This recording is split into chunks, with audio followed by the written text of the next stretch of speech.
बिस्मिल्लाहिर्रहमानिर्रहीम, अस्सलाम वालेकुम मोहतरम नाज़रीन। मेरा नाम रमजान जट, आप देख रहे हैं मेरा यूट्यूब चैनल। आज पूरे पाकिस्तान में एक खबर गर्दिश कर रही है कि पीके यानी कि परवेज खटक और इमरान खान के दरमियान एक झड़प हुई है और एक इजलास में काफी गर्मा सर्दी हुई है। परवेज खटक ने कहा है कि अगर हमारे काम नहीं होने तो आप हमारे वोटों से वज़ीर आज़म बने हैं तो ये कैसे सिस्टम चलेगा। इमरान खान ने कहा है कि अगर आप मुझसे मुतमिन नहीं है तो मैं हुकूमत किसी और के हवाले करके चला जाता हूं। ये वो खबरें हैं जो तमाम मेन स्ट्रीम मीडिया के ऊपर रिपोर्ट हुई हैं, सोशल मीडिया पर भी चली हैं, लेकिन मैं आज आपको इस व्लॉग में बताऊंगा कि ये खबर निकाली किसने, ये खबर ली किसने की, इस खबर की हकीकत क्या है और ये खबर सबसे पहले किन मीडिया चैनल्स पे चली और इस खबर के मकसद क्या था, क्या मकसद था इस खबर को पूरी मुल्क में फैलाने का। इसका मकसद कुछ मौजू से नजरें हटाना था या वाकई ही इमरान खान और परवेज खटक के दरमियान गर्मा सर्दी इजलास में हुई है।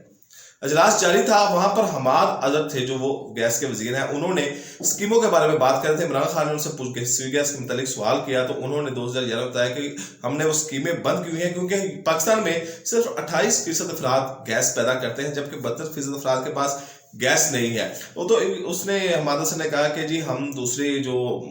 जरिए हैं उनसे गैस बनाने की कोशिश कर रहे हैं, हम कोशिश कर रहे हैं कि LNG ले आए, दूसरे गैसेज ले आए, उनको वो महंगी होंगी लेकिन गैस हमारे पास वाफर हो जाएगी, या वाफर भी नहीं होती तो आवाम को गैस मिलना शुरू हो जाएगी। गैस ये 2011 से यानी कि गैस की जो स्कीमें मिली थी उसके बाद पाबंदी थी, उसके बाद बंद थी, तो यही हमाद अजहर कह रहे थे कि अब हमारे पास मजीद स्कीमें देने की, मजीद हाउसिंग सोसाइटीज को गैस देने की या मजीद कनेक्शन देने की हमारे पास गुंजाइश नहीं है, हम नहीं दे सकते। तो परवेज खटक ने यहाँ पर हमाद अजहर को कहा कि हमारे सूबे में हमारे तमाम रास्ते वहां पर खुले हुए हैं, हमारी तमाम चीजें रास्ते वहां पर खुली हैं, लेकिन खैबर पख्तूनख्वा को गैस नहीं मिली। तो हमाद अजहर ने यहाँ पर पीके यानी कि परवेज खटक को एक अपनी वो पूरी प्रेजेंटेशन देने की कोशिश की। 2011 से शुरू हुई तो परवेज खटक ने कहा ये तमाम बातें हमको मालूम है, लेकिन आप वो उसी माफिया को साथ लेके चाह रहे हैं कि जिस माफिया की वजह से हमेशा गैस बहरान पैदा हुआ है। एक ब्यूरोक्रेट है डॉक्टर अरशद नाम के, वो हमाद अजहर की टीम में रहे, हमाद अजहर उनको मीटिंगों में भी लाते रहे हैं, इमरान खान को प्रेजेंटेशन भी उनके जरिए दिलवाते रहे हैं और वो एक करप्ट ब्यूरोक्रेट के तौर पर जाने जाते हैं। असद जरदारी के दौर में भी रहे, नवाज शरीफ के दौर में भी रहे हैं और अब इसके PTI के दौर में भी वो मेन वज़रा के साथ काम कर रहे हैं, हमाद अजहर के साथ काम कर रहे हैं। तो परवेज खटक उनके बरसे कि आप किस तरह की टीम को साथ लेके जा रहे हैं। जब इस तरह की टीम को आप साथ लेके चलेंगे तो गैस बुरहान पैदा होगा, बाकी चीजें पैदा होगी। ये माफिया है, ये आप उन्हीं की पॉलिसियों को लेकर चल रहे हैं। तो परवेज खटक ने पीके को कहा, इमरान खान का स्टाइल है कि वो परवेज खटक को पीके कहते हैं, तो उन्होंने उनको ठंडा किया और उनसे कहा कि हमारे जो कहा कि आप इसके ऊपर जो परवेज खटक कह रहे हैं इन बातों के ऊपर गौर करें और बेहतरीन पॉलिसी बताएं ताकि आवाम को गैस पर वक्त मिल सके, गैस से जो प्रॉब्लम है वो ना पैदा हो। ये एक थी हंगामी इजलास था, ये एक वजीरों का इजलास था जिसमें ये हुई। अब इसके बाद जब ये इजलास खत्म हो गया तो ये इजलास चल ही रहा था कि ये मीडिया के ऊपर खबरें चलना शुरू हो गई और जब ये खबरें मीडिया के ऊपर चली तो पूरी PTI समेत पूरा मुल्क हिल के रह गया कि ये तो एक इजलास चल रहा था कि जिस तरह उनके पार्टी के लोग बैठे हुए थे अपनी बातें कर रहे थे, तो ये खबर किसने लीक की। वहां पे कोई मीडिया वाला नहीं था, कोई यानी कि दूसरा नहीं था, तो ये खबर कैसे लीक हो गई। PTI ने इसके ऊपर एक कमेटी बनाई और उसकी तफ्तीश करनी शुरू कर दी, इनकी इन्वेस्टिगेशन करनी शुरू कर दी। इनमें 2 बंदों के नाम आ रहे हैं, जी हाँ 2 बंदों के नाम आ रहे हैं जिनके ऊपर PTI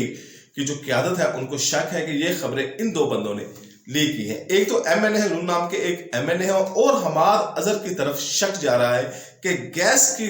खबर से हटाने के लिए कि गैस की खबर ना बने, गैस की हेडलाइन ना बने, क्योंकि जो शोबा सहाबत से यानी कि ताल्लुक रखते हैं या शोबा सहाबत से वाबस्ता है उनको बेहतर पता है कि अगर एक खबर से बड़ी खबर आ जाए तो वो खबर छोटी खबर रह जाती है और वो दब जाती है, उससे बड़ी खबर बन जाए। ये एक बड़ी खबर थी कि हमाद अजहर की खचाई हो रही थी, हमाद अजहर के ऊपर पूरी कैबिनेट गर्म थी, वज़ीर आज़म भी उनसे तहफ़्फ़ुज़ात रखते थे। तो हमाद अजहर ने अपने तरफ से खबरें हटाने के लिए, गैस की तरफ से ये खबरें हटाने के लिए इस तरह की खबर मीडिया को बनाकर पेश की और ये सबसे पहले खबर जियो के ऊपर चली। ये सबसे पहले खबर जियो के ऊपर चली और जियो के बाद ये बाकी चैनल्स पे चलनी शुरू हो गई। लेकिन जब मुस्बत रिपोर्टिंग है जो मुस्बित वोटिंग है जो ये पूरी पीटीआई की दौरे हुकूमत में होती रही है और चलती रही है, और जब ये इस तरह की खबरें आ रही हैं तो ये लगता है कि अब कुछ ना कुछ पार्टी के अंदर हलचल जरूर मची हुई है। लेकिन परवेज खटक और इमरान खान के दरमियान कोई झगड़ा नहीं हुआ, परवेज खटक और इमरान खान के दरमियान कोई चपकलिश नहीं है। हालांकि परवेज खटक 11 दिन इमरान खान के पास जाते रहे जब ये केपीके में वजीर आला बनना चाहते थे। परवेज खटक चाहते थे कि उनको खैबर पख्तूनख्वा का वजीर आला बनाया जाए, तो ये वहां पर 11 दिन इमरान खान से मुसलसल मुलाकातें करते रहे। लेकिन इमरान खान ने महमूद खान को वजीर आला वहां पर बना दिया, तो परवेज खटक तब भी उनसे नाराज नहीं हुई। लेकिन परवेज खटक जो है वो पूरी अपनी मीटिंग में, पूरी कैबिनेट में या इमरान खान के साथ उन लोगों में शामिल है जो इमरान खान के साथ खुलकर तनकीद करते हैं और बड़ा खुलकर बोलते हैं, वो बांगे दल बोलते हैं, अपनी पार्टी में एक तवाना आवाज रखते हैं, अपना जो मौक़िफ़ हो वो पूरी शिद्दत के साथ, पूरी अपनी ताकत के साथ वो पेश करते हैं और अपनी पार्टी की क़यादत के आगे रखते हैं। लेकिन इमरान खान का और परवेज खटक के दरमियान इस मामले में कोई लड़ाई झगड़ा नहीं हुआ, और इसके ऊपर जो क़यादत है, इसके ऊपर जो सोर्सेज हैं, जो ज़राए हैं, जो अंदर पीटीआई के लोग हैं, वो सिर्फ शक कर रहे हैं हमाद अजहर के ऊपर कि हमाद अजहर ने यह खबर लीक की है ताकि ये जो सूरत हाल है, ये नजरें जो है ये मुझसे हट जाए और परवेज खटक और इमरान खान के दरमियान एक चबलिश पैदा हो जाए कि उन्होंने परवेज खटक ने इमरान खान को कहा है कि हम आपके साथ नहीं चल सकते, इमरान खान ने कहा है कि मैं चले जाता हूं। लोग, परवेज खटक का ये मिजाज नहीं है कि वो इमरान खान के साथ इस तरह की लड़ाई कर सकें, क्योंकि जो 11 दिन वज़ीर आला बनाने पर लड़ाई नहीं की